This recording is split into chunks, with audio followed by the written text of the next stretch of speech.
Hai semuanya, sawadee krap, apa kabar? Semoga kabar kalian selalu baik dan juga sehat. Selamat datang di segmen analisa. Kembali kita bahas ya mengenai kasus di Subang, Jawa Barat.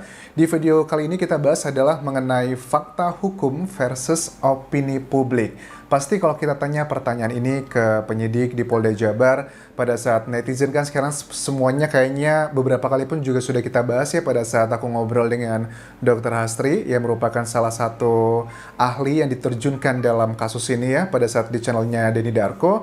Kalau ditanya apakah penyidik akan juga mementingkan opini publik, beliau mengatakan nggak peduli kita mas gitu, pokoknya kalau fakta hukumnya sudah jelas ya pasti tim penyidik akan fokus tuh untuk mengejar tersangkanya siapapun dia begitu.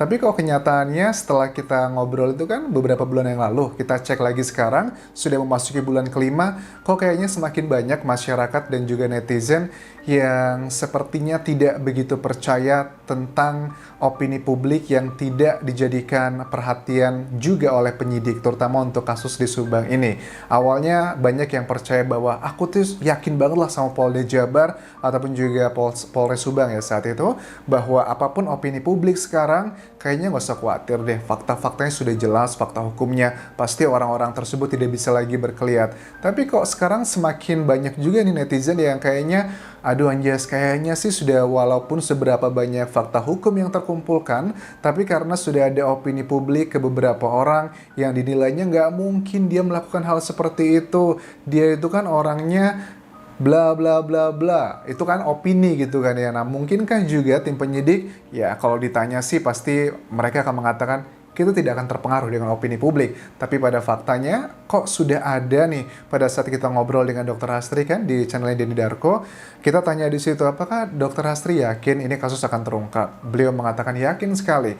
Dan dia juga mengatakan bahwa ada beberapa temuan tuh yang bisa menjurus ke alat bukti sebenarnya. Tapi kok di akhir tahun lalu kita kan dikagetkan bahwa tim penyidik mengatakan belum ada alat bukti yang kuat. Tapi juga kalau belum ada alat bukti yang kuat, bagaimana mungkin tim penyidik Polda Jabar itu bisa mengeluarkan sketsa samping, wajah, dan juga belakang dari orang yang masuk dalam DPO atau daftar pencarian orang.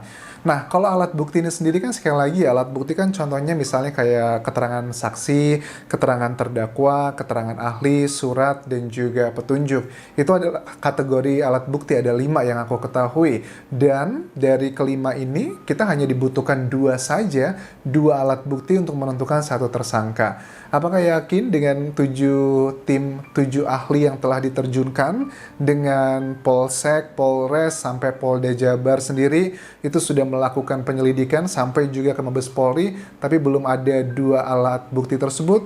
Kayaknya ini tidak masuk akal ya bagi kita nih masyarakat yang bukan ahli hukum.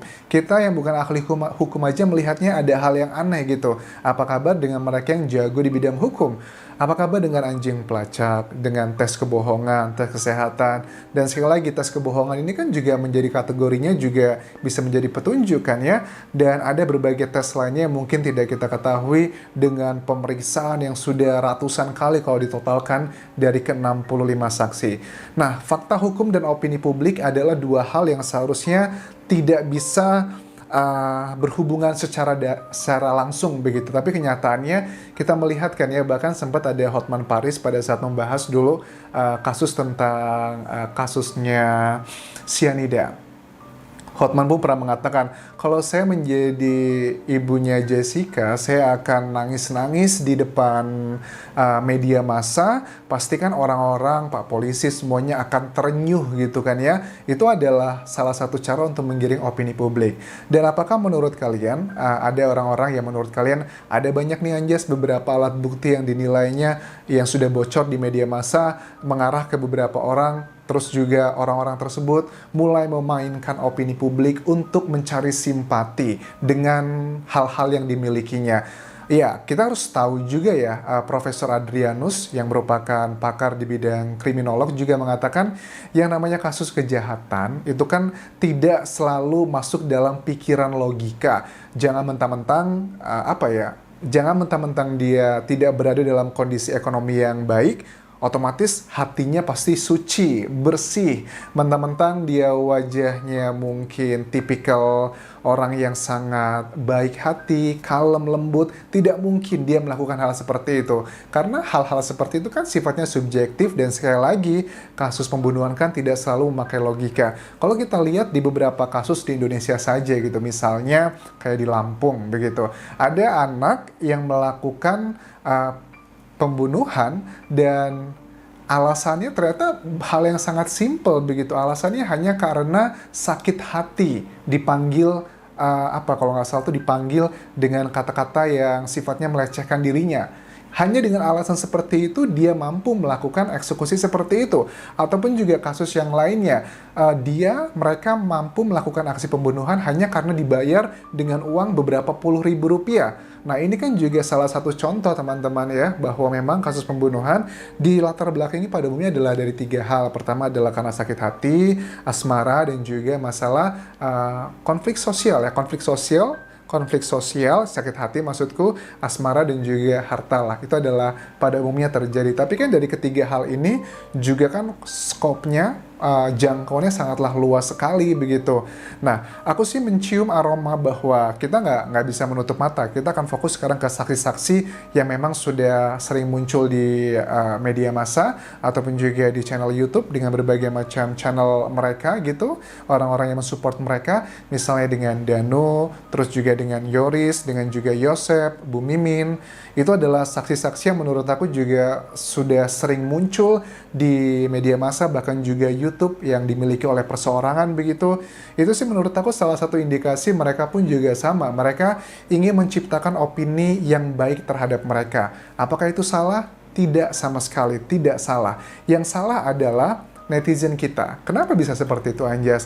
Netizen kita itu nanti tidak bisa membedakan mana yang fakta hukum, mana yang sifatnya adalah opini pribadi. Kita adalah manusia biasa, pasti adalah hal yang wajar. Pada saat kalian nonton video aku, ada yang suka, ada yang nggak suka. Begitupun juga dengan Yosep, Yoris, dan juga Danu, Ibu Mimin. Pasti kalian adalah hal yang sangat biasa. Kita lebih satu frekuensi dengan ini, kita lebih satu frekuensi dengan itu.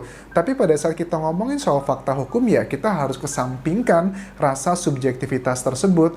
Jangan mentang-mentang kita sudah ngefans nih misalnya dengan saksi Yoris misalkan, atau Danu, atau Bu Mimin, pokoknya nggak mungkin deh, feeling aku percaya mereka tuh tidak terlibat.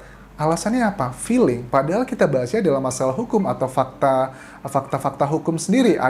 Misalnya begini, di lokasi kejadian ditemukan misalnya hal-hal yang berhubungan dengan jejak dari tubuh mereka, dari DNA. Nggak mungkin dia, pasti itu bohong. Kenapa kok dibilang bohong? Feeling aku, nggak mungkin dia seperti itu. Dia itu bla bla bla bla.